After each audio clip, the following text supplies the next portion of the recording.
Chapter 22. Will selected a horse from the 10 remounts traveling with their escort. He was a roan and the smallest of the Aridi horses. It was an unconscious choice, and he realized afterward that he had probably picked a smaller horse to make himself feel more at home. His name is Arrow, the Aridi horse master told him. He smiled at the massive longbow slung over Will's shoulder. An appropriate choice, and a good one. You have an eye for horses. Thank you, Will said, taking the horse's bridle and giving the girth straps an experimental tug.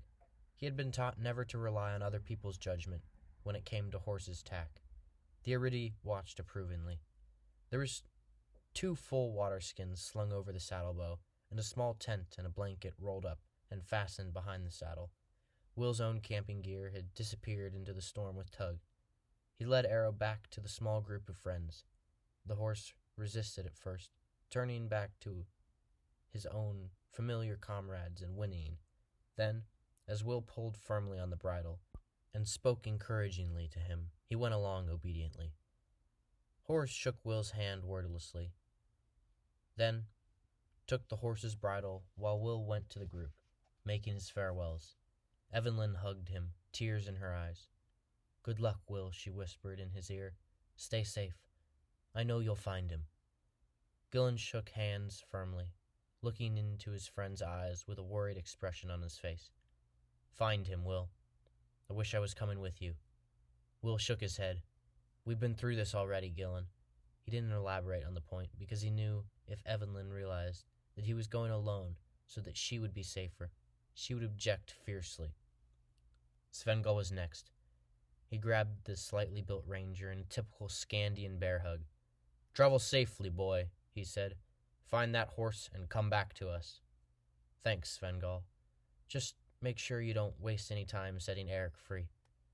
I'm sure he's an impatient prisoner." A smile touched the huge Scandian's battered face. "We might be doing the jailers a favor when all is said and done," he replied. Will grinned and turned, finally, to halt. When the moment came, there was nothing either of them could say, and he embraced the gray-bearded ranger fiercely. Finally, he found his voice. "I'll be back, Halt. With Tug. Make sure you are." He and his mentor slapped each other on the back several times, the way men do when they can't find the words to express their emotions. Then he stepped back as Saladin approached. The Wakir inspected the horse and the equipment slung on it and nodded approvingly. Then he held out a rolled parchment. "This is a map of the area, marking wells, landmarks, and the route to Murak." He hesitated. He'd spent the last 15 minutes copying his own chart, and he knew what a valuable strategic document it could be in the hands of a foreigner. "I have your word that you'll never try to reproduce this or copy it in any way?" Will nodded. "My solemn word," he said. That had been the condition under which Saladin had agreed to provide him with a map. "You're sure you'll be able to find your direction?" Saladin asked. Will touched his jerkin to make sure his Northseeker was secured in the inner pocket. The magnetic needle was something the Aridi knew nothing about. They navigated by stars during the night, and during the daylight hours by a complicated set of tables that related to the sun's movement, altitude, and position at different times of the year. "I'll be fine. Thanks, Saladin." The Aridi nodded. He still felt that it was an unnecessary fuss to go over a horse, but he realized that these Araluans felt very differently about their mounts. "Chances are your horse will have run with the wind behind him. That means he was headed a little north of northeast." He unrolled the map and indicated the direction. "That should take you past the red hills here." He pointed to the section of a hilly terrain on the chart. "There are 2 wells on either side of the hills. Horses can smell water from a great distance. If your horse caught the scent, he could be at one of these. You should reach this one by tomorrow afternoon." Due to the difference in written language, landmarks such as wells were drawn as icons on the chart. Will nodded his understanding. "My guess is, if he found water, he'd stay close by. If he's not there, I can't advise you what to do next, Saladin said. Will said nothing, studying the map. Then, looking up at it, at the empty space to the north. Light a fire at night. There are lions in the desert, and a fire will keep them at bay. You'll know if there's one around. He glanced at the roan horse. Arrow will let you know quickly enough. He's what the lion will be hunting. Anything else to look out for, Will asked. Sand cobras. They're deadly. They look for shade and moisture, as most living things in the desert do. They blend in with the sand, and you don't know when there's one around until it rears up.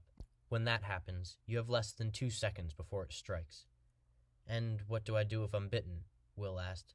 Saladin shook his head slowly. You die, he said. Will raised an eyebrow. That wasn't exactly the answer he'd been looking for. He shook hands with Saladin, rolled the map up, and tucked it into his jerkin. Thanks, Saladin. I'll see you in a few days. Saladin touched his mouth, brow, and mouth. I hope the god of journeys wills it so, he said. Will turned to the others, forced a grin, and took Arrow's rein from Horace. Better be off, he said, with mock cheerfulness. Can't keep the sand cobras waiting. He swung easily into the saddle and turned Arrow's head in the north, trotting away from the little camp of the wadi. When he had gotten 100 meters, he looked back and immediately wished he hadn't. He felt a huge lump of sadness in his throat and breast at the sight of his friends. Evelyn, Horace, Gillen, Svengal were all waving sadly. Halt didn't wave. He stood a little apart from the others, watching his apprentice ride away. He continued to watch well after the horse and rider had faded into the shimmering desert. Come on, Halt. Saladin says it's time we were moving. Gillen placed a gentle hand on the older man's shoulder. Halt had remained where he stood when Will left, staring across the heat-shimmering ground, willing his apprentice to travel safely. Halt started at Gillen's words and finally turned away from his vigil. He had continued watching to the northeast, long after Will was out of sight. He was a little surprised and quite touched to see that Gillen had saddled Abelard for him. But he was still heavy-hearted, and he walked to where the horse waited. Abelard and Blaze seemed to sense Tug's absence as well, he thought. In other horses, it might have been a fanciful notion, but ranger horses, like their riders, were a close-knit breed, and of course, Abelard and Tug had been in each other's close company for nigh on 5 years. Halt sensed the restlessness in his own horse, the urge to turn north, where he sensed his young Fred had gone. He patted the soft nose and spoke gently. He'll find him, boy. Never fret. But, as he said the words, Halt wished he could believe them himself. He was worried and apprehensive for Will, in no small part because his apprentice had gone into a countryside about which Halt knew nothing himself. Normally, he would have been able to advise and counsel him of the dangers he might face. This time, he was allowing him to venture into the great unknown. He swung into the saddle and glanced around the faces of his companions. He saw his own doubt and worry reflected there, and he realized that for their sake, if nothing else, he must adopt a more positive stance. I don't like it any more than you do, he told them, but let's look at a positive side of things. He's well armed, he's well trained, he's got a good horse, he's an excellent navigator, and he has his North Seeker and Saladin's map. He'll be fine.